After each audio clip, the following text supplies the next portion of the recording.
नमस्कार। Technical analysis course के 10th episode में आपका स्वागत है। पिछले एपिसोड में हमने हरामी पैटर्न्स के बारे में बात की थी, जैसे कि बुलिश हरामी पैटर्न और बियरिश हरामी पैटर्न। हरामी पैटर्न का और एक टाइप होता है जिसके बारे में आज हम बात करने वाले हैं। साथ ही हम कुछ और पैटर्न्स के बारे में भी आज बात करने वाले हैं। तो सबसे पहले आज हम बात करने वाले हैं हरामी क्रॉस के बारे में। जैसे कि हमने देखा है कि हरामी पैटर्न में दो कैंडल्स होती है, एक मदर कैंडल और एक बेबी कैंडल। और जो बेबी कैंडल होती है उसकी बॉडी बहुत छोटी होती है। तो कई बार ऐसा होता है कि जो बेबी कैंडल होती है वो दोजी होती है, यानी उसका ओपनिंग और क्लोजिंग सेम होता है। तो जब हरामी पैटर्न में बेबी कैंडल दोजी होता है तब उसे हरामी क्रॉस कहा जाता है। तो बुलिश हरामी क्रॉस कैसे दिखेगा और बियरिश हरामी क्रॉस कैसे दिखेगा, इसे आप यहाँ सामने देख सकते हो। बुलिश हरामी क्रॉस में जो पहली कैंडल होती है यानी मदर कैंडल होती है वो उसी तरह होती है और वो रेड कलर की ही होती है। बस दूसरी कैंडल जो होती है यानी बेबी कैंडल होती है वो दोजी होती है।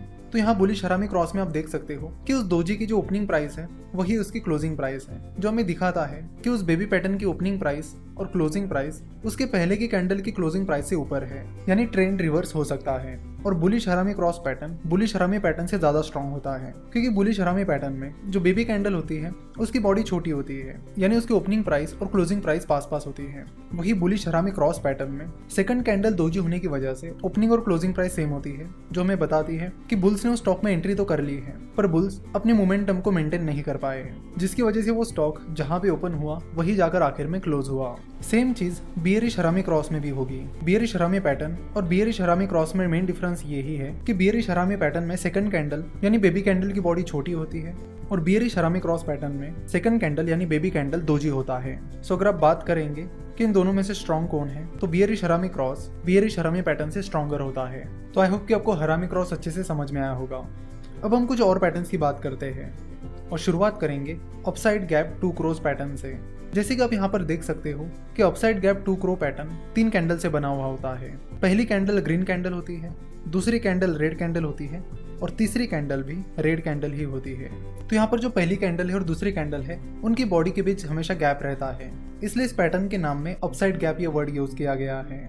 तो जैसे कि हमें नाम से पता चलता है कि upside gap 2 cross pattern up trend के दौरान आता है, जिसमें शेयर की प्राइसेस लगातार ऊपर चली जा रही हैं और वो स्टॉक अपने नए नए हाई तैयार कर रहा है। उसी बीच एक रेड कैंडल वहां पे तैयार होती है जो कि इस पैटर्न की सेकंड कैंडल है। तो अपसाइड गैप 2 क्रॉस पैटर्न की पहली कैंडल हमें बता दी है कि अप ट्रेंड चल रहा है और ये पहली ग्रीन कैंडल हमें इंडिकेशन देती है कि अपसाइड ट्रेंड लगातार चल रहा है और उस स्टॉक में बुल सवार है। उसके बाद फर्स्ट कैंडल और सेकंड कैंडल की बॉडी के बीच का जो गैप है वो हमें इंडिकेट करता है कि सेकंड कैंडल पहली कैंडल की क्लोजिंग प्राइस से ऊपर ओपन हुई है, यानी वो स्टॉक शुरुआत में तो ऊपर जा रहा था लेकिन दिन के आखिर तक वो स्टॉक उसकी ओपनिंग प्राइस से नीचे क्लोज हो गया, जिसकी वजह से वो सेकंड कैंडल रेड हो गई। तो ये सेकंड कैंडल हमें बताती है कि अल्दो मार्केट अच्छी खासी प्राइस पर ओपन हुआ था, उसके बाद वो स्टॉक उस बुलिश मोमेंटम को मेंटेन नहीं कर पाया और वो स्टॉक उसकी ओपनिंग प्राइस से नीचे आकर क्लोज हुआ। लेकिन अभी भी आप देखोगे तो इस सेकंड कैंडल की क्लोजिंग प्राइस फर्स्ट कैंडल की क्लोजिंग प्राइस से ऊपर है। तो अब बात करते हैं इस थर्ड कैंडल की।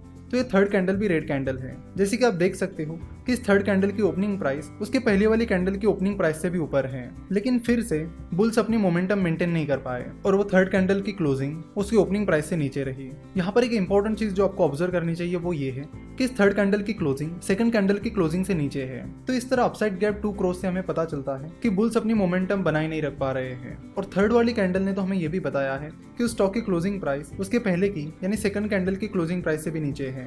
तो इस तरह ये चीजें इंडिकेट कर रही है कि धीरे धीरे बुल्स अपना कंट्रोल खो रहे हैं, जिसकी वजह से मार्केट में रिवर्सल ट्रेंड आ सकता है। अगर अगले 1 या 2 सेशन तक भी ऐसा ही चलता है तो इन्वेस्टर उस स्टॉक में शॉर्ट पोजीशन ले सकते हैं। अगेन आपको बता दूं कि अपसाइड गैप 2 क्रॉस पैटर्न उतना स्ट्रॉन्ग पैटर्न नहीं है, तो अपसाइड गैप 2 क्रॉस पैटर्न के बेसिस पर अपने डिसीजन लेते वक्त आपको सोचने की जरूरत है।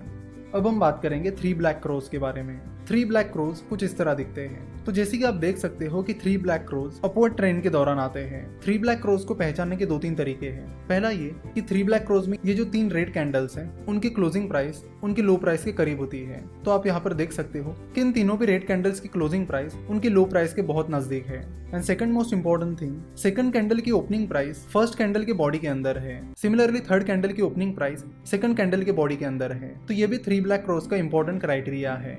चलो तो देखते हैं कि 3 ब्लैक क्रॉस के पीछे की थॉट प्रोसेस क्या है। मार्केट में अपट्रेंड चल रहा है, उसी बीच एक रेड कैंडल आ जाती है जो हमें बताती है कि मार्केट में ट्रेंड चेंज हो रहा है।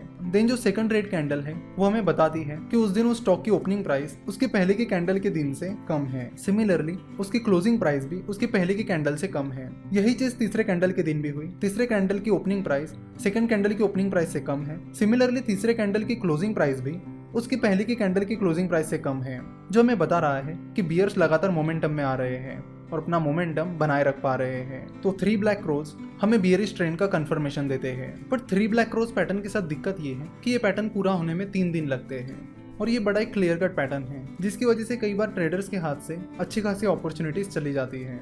जैसे कि आप देख सकते हो कि इन 3 दिनों में लगातार वो स्टॉक नीचे गिरता चला गया है। तो जो ट्रेडर्स 3 ब्लैक क्रॉस पैटर्न के बाद अपने डिसीजन लेंगे, हो सकता है उन्होंने उससे पहले की अच्छी खासी अपॉर्चुनिटीज गवा दी हो। सो अगर आपको थर्ड कैंडल के दिन पता चल रहा है कि उस स्टॉक की ओपनिंग प्राइस उसके पहले के दिन की ओपनिंग प्राइस से कम है, तो आप थर्ड कैंडल के दिन अपनी पोजीशन स्टॉक में ले सकते हो। 3 ब्लैक क्रॉस पैटर्न के बाद अब हम बात करेंगे 3 व्हाइट सोल्जर्स पैटर्न के बारे में। 3 व्हाइट सोल्जर पैटर्न कुछ इस तरह दिखता है। 3 व्हाइट सोल्जर्स में 3 कैंडल्स होती है और ये तीनों भी कैंडल्स ग्रीन कैंडल्स होती है। तो 3 व्हाइट सोल्जर्स को पहचानने का तरीका ये है कि सेकंड ग्रीन कैंडल की ओपनिंग प्राइस उसके पहली वाली कैंडल से ऊपर रहेगी। सिमिलरली इस सेकंड कैंडल की क्लोजिंग प्राइस उसके पहली वाली कैंडल की क्लोजिंग प्राइस से ऊपर रहेगी। सेम चीज थर्ड कैंडल के बारे में भी लागू होती है। थर्ड कैंडल की ओपनिंग प्राइस सेकंड कैंडल की ओपनिंग प्राइस से ऊपर होगी और थर्ड कैंडल की क्लोजिंग प्राइस सेकंड कैंडल की क्लोजिंग प्राइस से ऊपर होगी। सो अगर आपको 3 white soldier pattern down trend के दौरान या फिर स्टेबल मार्केट के दौरान मिलता है, तो वो एक इंडिकेशन है कि बुल्स मार्केट में एंट्री कर रहे हैं और उन्होंने अच्छी खासी एंट्री कर भी ली है। तो 3 व्हाइट सोल्जर्स पैटर्न हमें बताता है कि बुलिश ट्रेंड शुरू हो गया है और आप मार्केट में पोजीशन ले सकते हो। बट 3 व्हाइट सोल्जर पैटर्न के बारे में भी दिक्कत ये है कि ये पैटर्न 3 कैंडल से बना है, जिसकी वजह से कंफर्मेशन मिलने में काफी टाइम लगता है और इसमें कई बार ऐसा होता है कि ट्रेडर्स अपॉर्चुनिटी खो सकते हैं। इसलिए अगर आप इस पैटर्न को तीसरे दिन की शुरुआत में ही पहचान लेते हो और देख लेते हो कि तीसरे कैंडल के दिन स्टॉक की ओपनिंग प्राइस उसके पहले वाले कैंडल से ज्यादा है, तो उस दिन आप उस स्टॉक में एंट्री कर सकते हो या फिर आप उस पूरे पैटर्न का इंतजार कर सकते हो, यानी तीसरे दिन तक स्टॉक क्लोज होने का इंतजार कर सकते हो और उसके अगले दिन मार्केट में अपनी पोजीशन ले सकते हो। तो आज हमने हरामी cross, upside gap 2 cross, 3 black cross और 3 व्हाइट सोल्जर्स पैटर्न के बारे में बात की। नेक्स्ट एपिसोड में हम पियर्सिंग पैटर्न और काउंटर अटैक लाइंस के बारे में बात करेंगे और उन्हें डिटेल में समझेंगे। आशा करता हूँ कि आपको आज समझाए गए सारे पैटर्न्स अच्छे से समझ में आए होंगे। हमसे जुड़े रहने के लिए आप हमें फेसबुक, ट्विटर और इंस्टाग्राम पर फॉलो कर सकते हो। हमसे जुड़े रहने के लिए आपका बहुत बहुत धन्यवाद।